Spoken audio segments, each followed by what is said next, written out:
ఓం నమో నారాయణాయ. ఓం నమ శివాయ. శ్రీమాత్రే నమ. స్త్రీలు కర్మకాండలు చేయటానికి అర్హులేనా అనే ప్రశ్న. సహజసిద్ధంగా తల్లిదండ్రులు ఉన్నప్పటికీ పురుష సంతతి గనక లేకపోయినట్లయితే దౌహోత్రికుడు అని చెప్పేసి మనవడో అటువంటి లక్షణరీత్యా వాళ్ళే కర్మకాండలు చేసేటువంటి విధి విధానాన్ని మనకు శాస్త్రం తెలియజేస్తుంది. తల్లిదండ్రులకు స్త్రీలు కర్మకాండలు చేయొచ్చా అంటే అంత సబబైనటువంటి విషయం కాదు. ఇది పురుషుడే కర్మకాండలు చేయటానికి అర్హత కలిగి ఉంటాడు.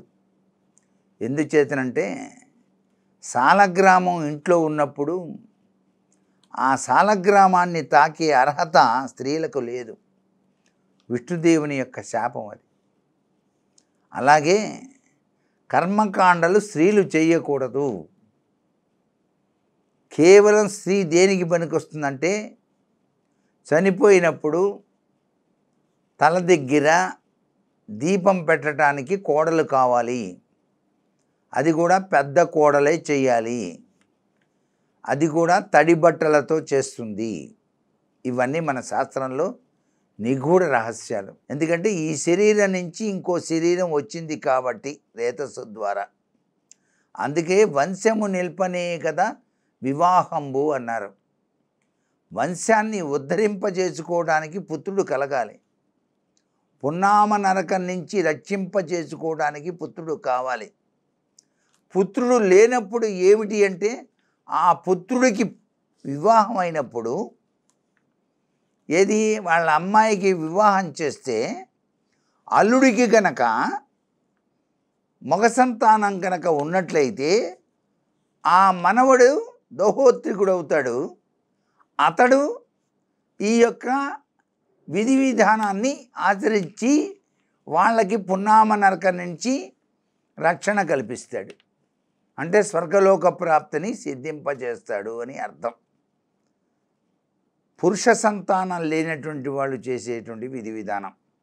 కొంతమంది దత్తత తీసుకొని ఆ దత్తత తీసుకున్నటువంటి వ్యక్తి చేతనే తదుపరి కార్యక్రమాలన్నీ కూడా నిర్వహించడం జరుగుతుంది. ఆ దత్తత స్వీకారం అనేటువంటిది బతికున్నప్పుడే వాళ్ళు తమకేటు సంతానం లేదు కదా, మేము మోక్షం పొందాలి అంటే ఎట్లాగూ అని చెప్పేసి దత్తత తీసుకుంటారన్నమాట. ఇది చాలా ముఖ్యమైనటువంటి విషయమే. అయితే స్త్రీలు ఈ యొక్క పితృకార్యాలు చేయడానికి అర్హత లేదు అని మనకు ధర్మసింధు తెలియజేస్తోంది. దీన్ని తప్పనిసరిగా ప్రతి వాళ్ళు పాటించాల్సిందే. పూర్వకాలంలో స్త్రీలు కూడాను యజ్ఞయాగాదులు నిర్వహించేవాళ్ళు.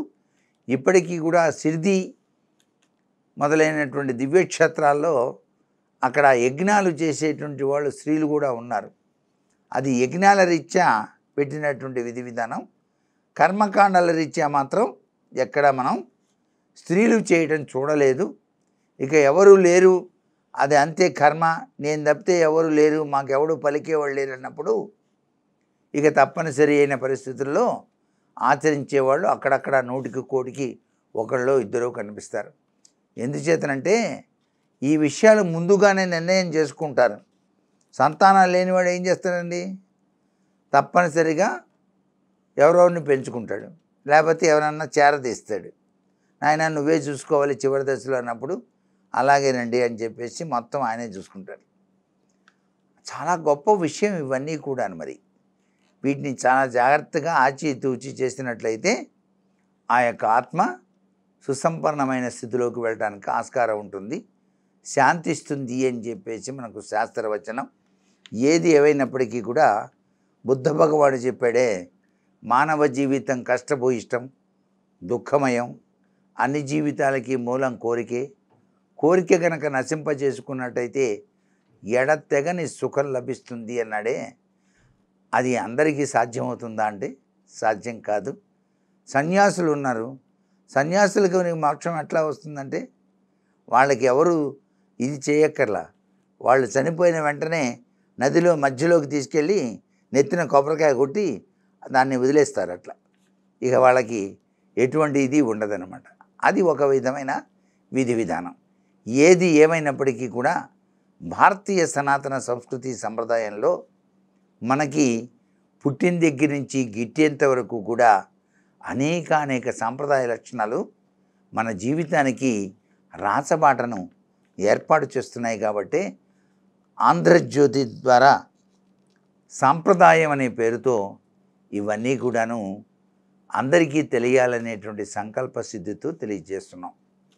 సర్వే జన సుఖినో భవంతు.